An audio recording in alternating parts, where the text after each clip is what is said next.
Hi Ben, how's it going? This is your first guitar lesson video. Pardon me sending it kind of late here. To be honest, I just had it in my head that I'd recorded it for you at the end of the lesson, which is my usual process. So hopefully you've been getting some good practice in. If I remember correctly, we mostly just started with some basics, including how to hold the guitar. Pardon me. So I've got it about a ½ inch or an inch away from my body, and I am fitting the contours of the guitar to my leg exactly. What people tend to do, tilt it too far this way and too far this way, where it's kind of sitting like that. What we want is, it really does mean put me on this, fit this to my leg, and then this will fall down over here. So the correction for that is just sliding the guitar slightly to the right, maybe a ½ inch, where the fretboard sits up here, accomplishing the same thing that we would if we crossed our legs or something like that. And while we're at it, if you feel more comfortable with your foot on something, just go ahead and do that for now. Your right foot, and you will presumably find yourself switching to something more comfortable, or more. You may switch up in the long run, or you may always do that. Cool. So the guitar is slightly leaned back on my body. I can't really see the fretboard, but if I tilt my head like that, I can. And just keep in mind how quickly you can shift your focus. It's usually clear whether the hard part is on this side or this side, and beginners sometimes have a tendency to look at their picking hand too much, really carefully lining things up, even when the difficult part is over here. So just revisiting our general approach to practice, we are making a clear distinction between our memorization headspace, which is a conscious focus, including disregarding rhythm entirely, and just doing it like it's a list of occurrences, like this is the first chord change, I'm going to do it until I get good at it, consciously focused, one good attempt, not going back and forth. And then switch to our playing headspace, which is much more of a feel thing. So encouraging you to work that way as we go through this. Alright, so moving on, we're not actually holding the guitar up over here. I've got my arm swung around the instrument such that the crook of my arm rests right here, and I can comfortably do this. People tend to maybe have their arm over too far this way, which causes the wrist feeling like it needs to bend that way. We're going to have our wrist straight, holding the pick between our thumb and forefinger. I think you might have asked me about using your second finger to support it as well. That's fine, as long as you don't shift over to using your second finger primarily, which usually comes from people being in this position too much anyhow. When we're strumming, it's entirely elbow. Our wrist is loose, but there's not really this kind of thing going on whatsoever. And like we discussed in the lesson, it's going to be a wider range of motion than what's intuitive. Intuitively, we all want to set the pick up here, and then it just sounds really clunky, or we end up hitting about 3 or 4 strings. But when we're strumming the whole instrument, we're going to need a wider range of motion. If we just zoom in on what I just did, I was up as high as here and as low as here, and that's what's involved to get a nice clean strum, but actually strumming all 6 strings, given sometimes we do just hit 3 strings, 4 strings, etc. So that's what's up. We've got that hand motion, and you might want to pause your video right now, and even if you play no chord and just go, just start with single down strums. It's okay to miss, it's okay to have your pick in too far. Probably initially no amount of conscious focus is gonna make it easy enough to strum with this wider range of motion, but that's what's up in order for us to hit all the strings with the same amount of attack or velocity. Great, so then left hand wise, we do sometimes have our thumb in classical position like this, but that is for things with reaches and bar chords, aka things we're not doing yet. So what we do want to do is have just one total thumb joint over the top of the fretboard, not like this. We're not actually playing thumb bass notes, but we are very often muting the 6th string, except when we play an E chord, which has the open E string. And we did decide you were going to learn several other note names. G, C, A, D, I believe. So just dry memorize. Cool, so just making sure my computer doesn't go to sleep. So And we want to set up for chords like, C and E, chords that are first position. Not with your thumb back here at the first fret, which then pulls things back in this direction, but around the second fret, right, in the middle.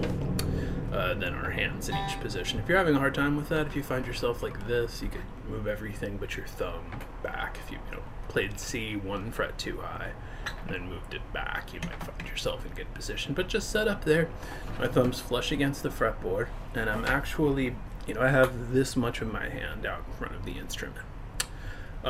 Before we get too much farther into left-hand mechanics, let's do the thing we did during the lesson. I've got my palm up in my lap, dead weight. We see my elbows towards the front of my torso. That's where we want to be when we're playing. If we crank our elbow back, it creates less and less of our hand available to us, and it's already so hard to get out in front of the instrument. So some people will move their elbow back and then feel like classical thumb position's the only one that works. So we're going for a very ergonomic, dead weight, relaxed feeling in that shoulder, as well as this shoulder, where with our arms swung around, it's primarily our humerus just lying on the instrument. So both arms should feel at rest until you go and effort out in front of the instrument. So that's how we get out in front of the instrument enough to do these things. Going back to thumb muting. When we're playing a chord like D, for instance, you can, the stereo instructions say just hit 4 strings, but if you hit the A string too, the 5th string, it still sounds fine. But the low E string, error message. So when you're playing D, now again, I'm not talking about actually pushing down on the strings, I'm just making any physical contact with the 6th string. So when I'm strumming, I'm going click, note, note, note, note, note. Actually hitting all 6 strings. So it's really, really close to the position that you would have already been in. Just let yourself make any contact with the 6th string, touching it as opposed to depressing it, which can be a little bit tricky when we're squeezing with the rest of our hand. And I believe you knew E, D, and A. I just want to remind you that we're not going to have time in practice when we're playing to go this, then this, or anything along those lines. And we tend to, beginners tend to think of chords that way, or C is one of the new ones we learned, doing it this way. One trick we have, other than just saying move your whole hand at once, is to do it in reverse order. If your brain is grouping D as these 2 fingers, then this, you could try to make yourself do the opposite. Start with this finger and then bring the other 2 in. And that's a good suggestion for actually switching to doing the whole shape at once, which speaks to how much we just have to zoom in on our left hand when we're learning chord changes, and try to stay in our conscious focus headspace, go for one good attempt, then reset completely, take however long it takes, and do it again. There's this implied urgency in practice, like I need to start this attempt in the next 2 or 3 seconds. You don't, you can take as long as you need to. And that's as efficient as we can get, and as analytical as we can get about how do I get between these chords as quickly as I need to. So yeah, everything except E, where we play the open E string or E minor, we're going to actually have our thumb on the 6th string. When we play a chord like G, what we do back here doesn't actually affect it. And that's our default position, getting us more out in front of the instrument, bent more like here. So that's our overall positioning. There it is. Great, so I believe I gave you a few new chords, and otherwise just apply these strumming mechanics we talked about, the changing between basic chords. Like I said, just start with sitting on one chord and try to work on that wider range of motion, loose wrist, cozy like that. Keeping in mind that you're going to make some silly sounds and miss altogether. And try to, focus in on your left hand when it's time to do that. And really just work on your mechanics this week of doing the simple things in songs, as well as learning those few more chords that I wrote down for you. G feels like a bit of a reach. We could do it with this fingering, but we see that, when we're switching between the shapes that we actually use, G like this makes the most sense. So it'll feel like a bit of a reach, but that's okay. And I believe I might have given you, or you might have already been working on it. So right hand wise, we're gonna go downstroke for the 6th string, upstroke for the 5th string.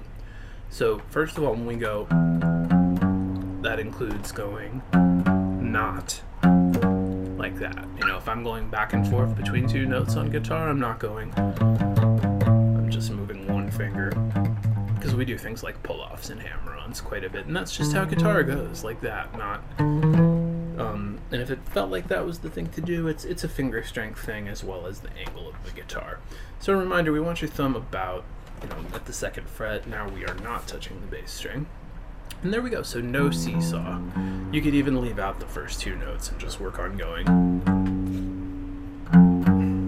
Cool. And those were all downstrokes. And we just sit there and go, which will be up, down, up, down.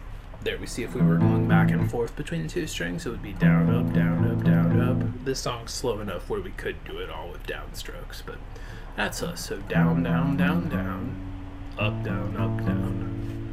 Now we still have our finger sitting here. You might be tempted to visually emphasize this one and pick it up. With the 3rd riff of 3, shows us while we're doing this already. We went and then right back down it. So, and try to let yourself begin at the 3rd riff rather than only doing the last riff if you've already gotten. Instead, get good at that part and then stop playing it and just work on the 3rd riff on its own. And we're going to continue to fret that note. We want it to be a long tone, not... It can just be at the end. So 2, 1, 0, then this finger goes there and sits there. Same position it would be in an E minor chord or a G chord. Great. And, you know, play very slowly, out of rhythm, you know, engaged with what you're doing. And this is a really important point. While you're at a stage of semi-familiarity with this song, it'll be really tempting to start at the beginning every time because it sounds cooler. But just working on these little subsections, you know, even for 5 minutes or 5 attempts, is going to greatly increase your efficiency of getting these things into your muscle memory, especially while we're learning basics of technique and there's so many small details we need to pay attention to. So I believe that's everything we worked on: strumming, thumb muting, Come As You Are, and let me know if you need any more input, and I will see you at your lesson on Thursday. I'm really looking forward to working with you, and I hope you're having a great week. Talk to you soon.